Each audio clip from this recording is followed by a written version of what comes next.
Welcome back to KC Talks EV, and yes, it's finally time to do what I like to call my regular journey. For those that don't know, I'm actually originally from Somerset. My parents still actually live in Somerset as well, so I always go down to see them maybe 3 or 4 times a year. And I've never actually documented what I would call a regular journey, which is heading down to Yeovil in Somerset and then coming back up to either Grimsby or Hull. This time around, I was actually supposed to be heading down to eVision to have a look at some of their, I think, charging setup, I believe it was. Unfortunately, though, kitchen ended up taking significantly longer time in order to get it done. And as a result, I couldn't go yesterday. So today is the 23rd and I'm about to head down to Yeovil. It should be a fairly straightforward journey. I haven't really done that much in terms of planning for charging points. I'm just going to head down there, and when I need to kind of stop or charge or whatever, probably stop him if I'm quite honest, I will therefore do that. So sit back, enjoy the video, and well, hopefully, fingers crossed, this will show you a bit more of a longer journey. Now, another thing that I probably should mention is that, yes, I do have access to some level of charging when I'm back at my parents'. I tend to use a 3-pin socket when I'm back down south. But apart from that, let's head down.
So I just arrived here at Sainsbury's in Droitwich. It's actually a Sainsbury's local with, I think, 8 smart charge points attached to it, all Chem Power, and on top of this, this has been protected via smart water as well. So I'll show you a little bit of that. In terms of efficiency, really good. So 4.7 miles per kilowatt hour, which is pretty good at sort of 7-8 degrees Celsius. It is a little bit nippy out at the moment, although traffic was absolutely horrendous. In most places where I could be doing 70 miles an hour, I was doing that. But honestly, there was so much traffic, it was just a bit of a nightmare, really. It's about 130 miles to Yeovil, so I'm probably going to charge up to about 70% or so. I should have said I arrived here on 6%. Overall, it's been pretty straightforward. There are some areas where I was basically crawling along most motorways and dual carriageways. My ETA has always been slipping. It was about 3:30, I think, 3:20 I think it was. Now it's about 4 o'clock, and that is not including the small stop I've made just right now. So I haven't had anything to eat. It's 2 o'clock in the afternoon, so I've got myself a coffee. Gonna eat as well, a sandwich or something just before I head off, and by that time the car will be ready to go, I think. So I'm just gonna sit and chill for a little bit.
So a bit of an update. I flew a little bit close to the sun, so I've stopped off here in Ilchester, which I completely forgot actually had some charges, which is good. I arrived here with 6%. I needed to do 6 miles, which I could have probably done. I mean, 1% a mile is quite a bit high for the Ioniq, but hey, you know, if it means 2 minutes staying here, I will do that. So I'm literally about to unplug right now, and then I'll be on my way. So good afternoon, I should say. It is Boxing Day at the moment. I didn't really film anything on the 23rd or the 24th because I haven't actually used the car, but I basically went straight in and you know, enjoyed the festivities and whatnot.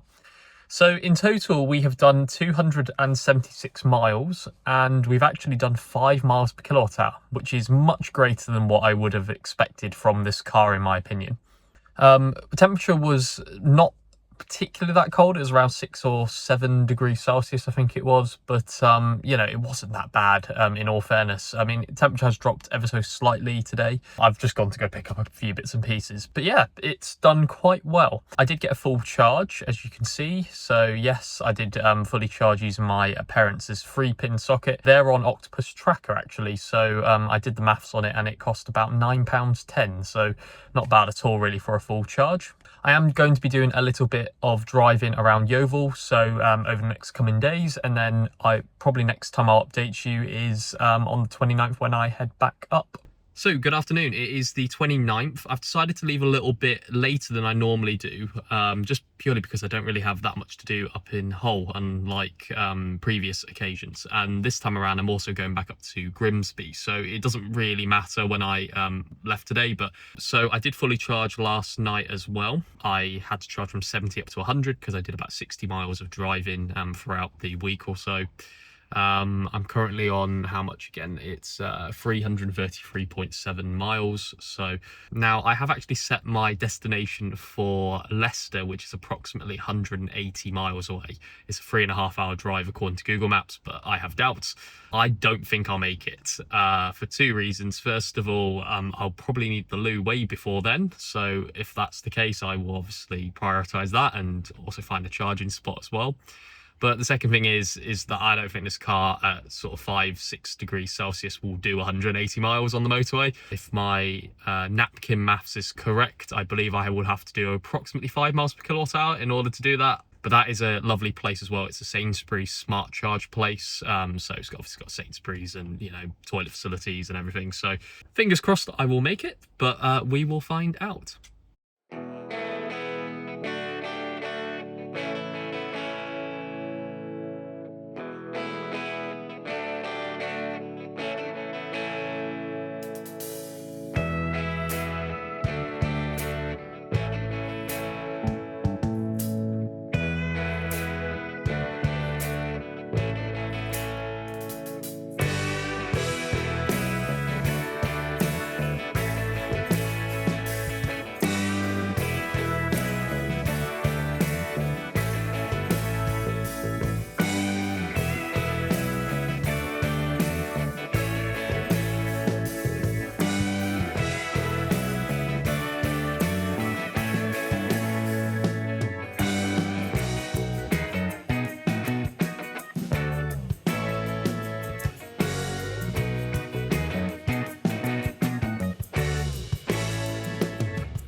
I've just arrived here in Coventry. There was not really a chance of me making Leicester without any issues, so I just thought, well, we'll stop over here. This is actually a Morrison's in, I think is it Binley? I think it is, just outside Coventry. So, and it's actually quite nice. It's got 2 50 kilowatt capable MFG chargers. For those that don't know as well, because they're 50 kilowatt, they're actually slightly cheaper compared to the 150. And in the case of the Ioniq 38, it's quite notorious for having quite slow rapid charging speeds. It doesn't make that much of a difference at all for me. So something that has just been bought for me as a Christmas present is this. So this is a cafe to go, and it takes Nespresso pods. So I saw actually someone at the Yorkshire EV Club use one of these, and I was really impressed with it. So I asked Santa for Christmas, and well, Santa definitely delivered, and this is absolutely amazing. So the reason why it's really good is because it actually heats the water. As you can see here, it's got a water reservoir. And okay, fair enough, this is not cheap. Santa paid quite a lot of money for this. I think it was around about £100, I think. And you can get different models, but the main advantage of being able to heat the water, and it's USB-C rechargeable. So if you actually have a look here, I know it's a bit difficult to see, but that is a USB-C port. It takes quite a while to heat up the water, probably about 9 or 10 minutes to do so from cold. But this is a huge advantage, especially when you are sort of traveling. You know, a coffee nowadays costs, I don't know, £3, £4, something around there. So the fact is, those pods as well cost around 30 or 40 pence for the Nespresso ones. Obviously, you can get slightly cheaper, and you can get sort of Cafe Nero, Costa, all of the ones that you probably would drink anyway. You only have to drink, what, 20 coffees to make it worthwhile, and I've already had probably about 5 or 6 of them already this Christmas. So you can do about 3 or 4 coffees on the battery if you're heating up the water, or 30 to 40 coffees if you're not heating up the water. But obviously heating up the water is what you need to be able to do. And as you can see here, it's now passing through this water into the cup, which is actually a cup. Cafe to go, I will leave a link in the description if you'd like to purchase one. Yeah, genuinely one of the best Christmas presents I've had, and I think the technology nowadays is really surprising me. So I've just been here for, I think, just over 30 minutes now. I'm probably going to unplug in the next couple minutes. So in terms of efficiency, not bad at all. 148.6 miles and 4.6 miles per kilowatt hour. I wouldn't worry too much about the average speed. I think I was actually on the road for just over 3 hours. I know it says 3 hours 16 on there, but I did, you know, some recording and bits and pieces. So but yeah, not too bad. And as I said, I'm about to unplug, and it's only 113 miles, I think, to Grimsby. Once we've finished up the recording, we'll be on our way.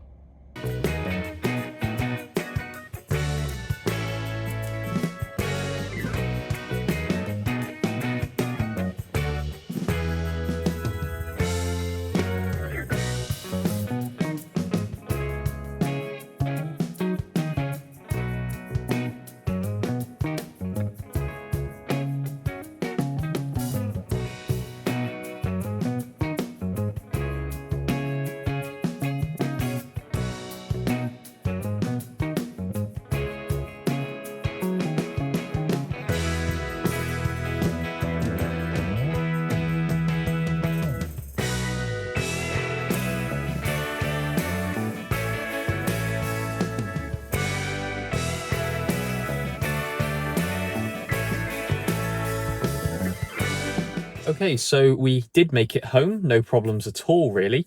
I was running it a little bit fine, though, I must admit. I don't mind taking this car down to the turtle mode or the limited power mode. On this car, it starts at around 6% anyway. So we did 595 miles in total, and I have also put the efficiency down here as well. Pretty good efficiency overall.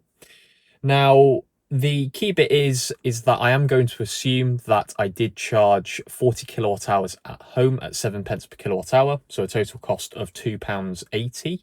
I didn't, because I didn't start off at 0, but it's probably good to assume the worst case. At Sainsbury's Droitwich, which was the Sainsbury's Smart Charge point, we charged 23.92 kilowatt hours at 66 pence per kilowatt hour, so a total cost of £15.84.